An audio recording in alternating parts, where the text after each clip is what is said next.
One of the most common things that we hear in class is someone's asking, am I doing this right? We talk a lot about compensations, about that opening of the hips, let's say in our hip cars, the twisting of the shoulders in our shoulder cars. So this video, we're just covering different ways that you can address these compensations and help limit them. So then you eliminate that question of like, am I doing this right? And then you can just focus in on what your movement is. What you'll need is a block and a wall. We're going to give ourselves lots of support so that we can figure out what our body's doing in space with fewer questions of, am I doing this right? You can also grab yourself a tennis ball. It's a nice to have for some extra radiation, some extra squeeze. Let's set ourselves up for some shoulder cars. This block goes between the hip and the wall. We're squeezing ourselves up to that block. This is there because now I have a little bit more space than if my shoulder was up against the wall. So this will probably feel more comfortable. This hand, the non-working hand, pushes against the wall. Square the chest to the top of your mat, to your toes, and keep this pressure against the wall the whole time. The working hand's the outside hand. Exhale, draw that pinky across the body. And if you can, reach for the wall, but notice if you start to turn. So the name of the game is keep your shoulders square the whole time. Reach the hand, find that squeeze through the front of the pec, pull the ribs down and in. Now we want to keep this pressure or even the shoulder against the wall if we can. If you feel like this is pulling you into an S curve, put something else between here. Then start to lift that palm up towards the ceiling. Find that wall, your imaginary wall, where you can't move any further. We rotate into internal to move through our wall. Palm rotates away from us. Top the hand towards the head. And then keep that rotation as you begin to reach back. Now notice how the chest will stay square with the front. And we keep reaching back and wringing out that arm all the way until the hand starts to find the hip. Now from here, pinkies forwards, thumb is back. A little upside down hang loose. Reach the thumb up towards the ceiling. When we can't move any further, now we rotate through that other wall. Rotate palm up towards the sky. And then begin to reach on up. We're back into external rotation. Sweep the bicep as close as it can go towards the ear. And then draw it across the body. Squeeze that pec again. So the whole time we want to focus on shoulders stay square instead of reaching when we open. We want to focus on pushing this arm against the wall and keeping our range of motion as true as possible. But again, compensations happen, so it's just becoming aware of them, building ourselves some tools for feedback, and then addressing it when it happens. Now let's come down onto some side lying hip cars. This block goes behind my hips against the wall.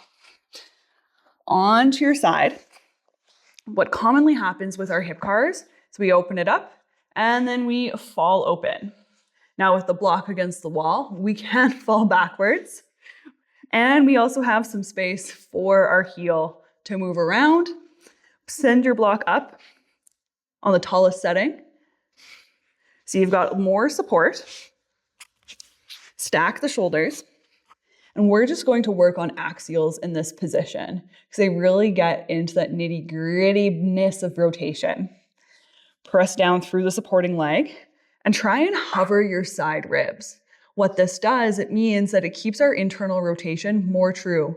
What commonly happens is we go to internally rotate and then we side crunch. So if we keep the side of the body long against the ground, whoop, and give it some lift, we eliminate that side crunch and we're more true, we're more aware of what our internal rotation actually is.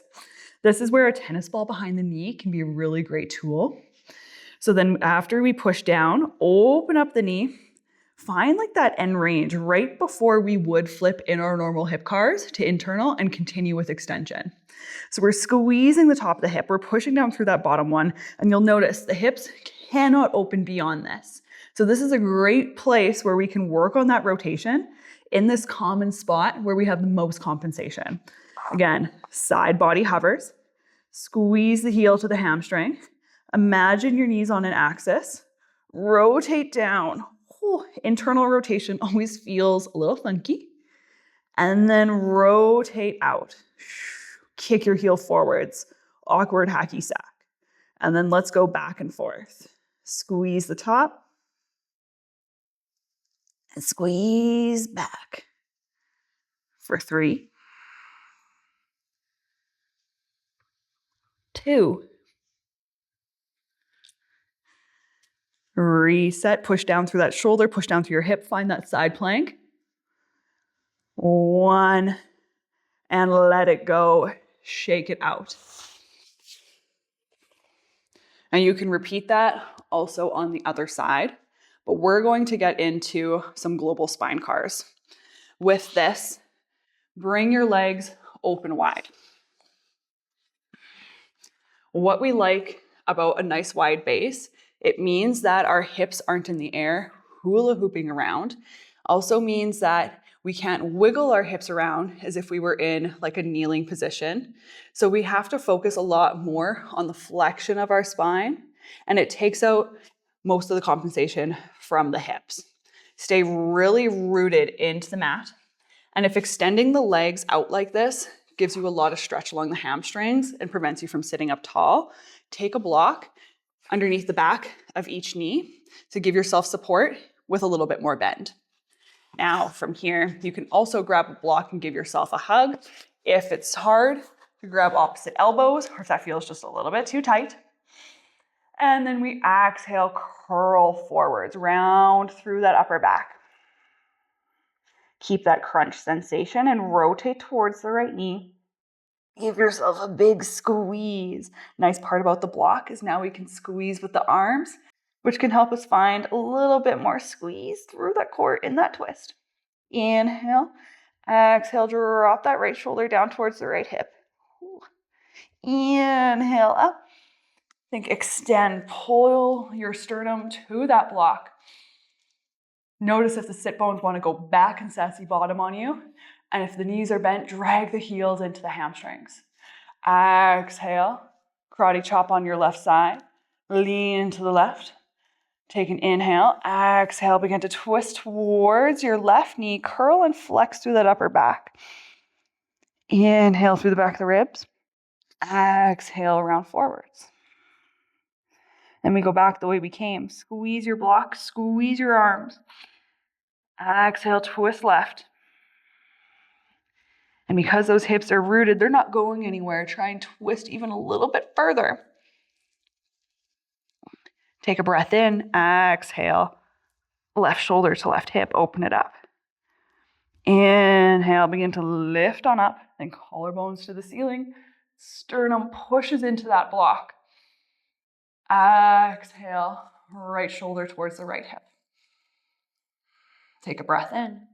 Exhale, use the emptiness of the belly to find that twist. Wrap those ribs in. Is there room to twist even a little bit more? Begin to flex crown of the head down towards that knee. And then unravel yourself back to center. Inhale to lift up.